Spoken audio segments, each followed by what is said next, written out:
IPL 18 సీజన్లో ఎట్టకేలకు sunrise Hyderabad వరుస ఓటములకు పరంపరకు తెరపడింది. సో హోమ్ గ్రౌండ్లో రీసెంట్గా వరుసగా మ్యాచ్లు ఓడిపోయిన సన్రైజ్ హైదరాబాద్ ఇప్పుడు ఏవే గ్రౌండ్లో చెపాక్ స్టేడియంలో చెన్నైకి షాక్ ఇచ్చింది. సో అద్భుతంగా బౌలింగ్ చేసిన సన్రైజ్ హైదరాబాద్ బౌలర్లు 154 పరుగులకే కట్టడి చేశారు చెన్నై సూపర్ కింగ్స్ని.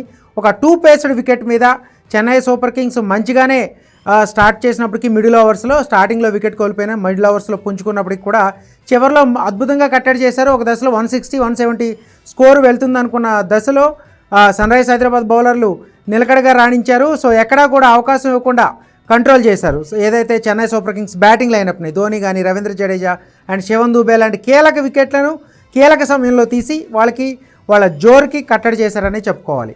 సో కంప్లీట్గా ఈ మ్యాచ్లో చెన్నై సూపర్ కింగ్స్ బ్యాటింగ్ వైఫల్యం మరోసారి స్పష్టంగా కనిపించింది. ఏదైతే ఈ సీజన్ సంబంధించి కొన్ని మార్పులు చేసినప్పటికీ కూడా అవి కూడా అంటే కేవలం బ్రెవిస్ని తీసుకున్నారు.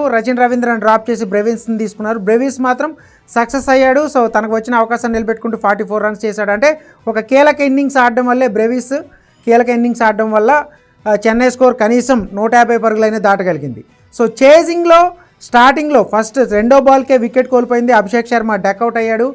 అలాగే కొన్ని ఎవరైతే అంచనాలు పెట్టుకున్న హెడ్ కానీ క్లాసెన్ కానీ త్వరగా అవుట్ అవ్వడంతో కాస్త టెన్షన్ వాతావరణం అయితే కనిపించింది. ఒక లో స్కోరింగ్ మ్యాచ్లో కనీసం ట్విస్ట్లు అయ్యి ఉంటాయి కాబట్టి ఎప్పుడు కూడా మనం రీసెంట్ మ్యాచ్లో చూసాం.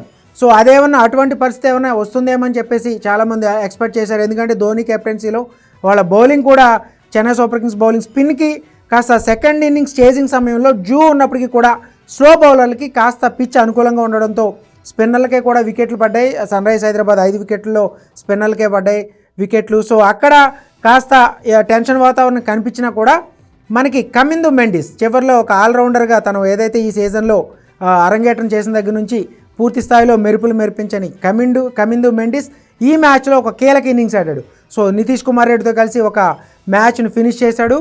ఈ సీజన్లో సన్రైజ్ హైదరాబాద్కి ఇది 3వ విజయం.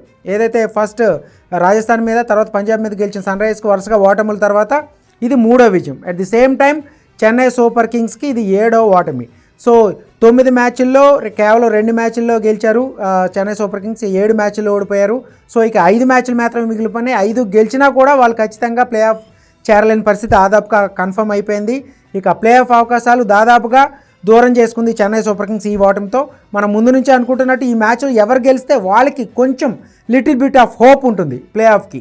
అంటే ఖచ్చితంగా ప్లే ఆఫ్ బెర్త్ దక్కుతుందని మనం చెప్పలేం, కానీ ఒక హోప్ అయితే ఉంటుంది. ఇతర జట్ల ఫలితాల మీద ఆధారపడాల్సిన పరిస్థితి కూడా ఉంటుంది. సో క్రికెట్లో ఏదైనా జరగచ్చు కాబట్టి ఆ హోప్తోనే ఒక కాన్ఫిడెంట్గా సన్రైజ్ హైదరాబాద్ మంచి పెర్ఫార్మెన్స్ ఇచ్చింది చెపాక్ స్టేడియం వేదిక. చెపాక్ స్టేడియంలో రికార్డ్ అంతగా బాగా లేకపోవడంతో చెన్నై సూపర్ కింగ్స్ అడ్వాంటేజ్ ఉంటుంది. సన్రైజ్కి కష్టమే అని చాలామంది అంచనా వేశారు, కానీ వాటిలన్నింటినీ తలకిందులు చేస్తూ సన్రైజ్ హైదరాబాద్ ఒక మంచి పెర్ఫార్మెన్స్తో వరుస ఓటములకు బ్రేక్ చేస్తూ ఇప్పుడు విజయం సాధించడం ద్వారా ప్లే ఆఫ్ రేస్లో అంటే ప్లే ఆఫ్ అవకాశం ఇప్పుడు కూడా సన్రైజ్ హైదరాబాద్ ఖచ్చితంగా ఉంటాయి అని చెప్పలేని పరిస్థితి. ఎందుకంటే మిగిలిన అన్ని మ్యాచ్లను గెలవాలి, at the same time run rate improve చేసుకోవాలి.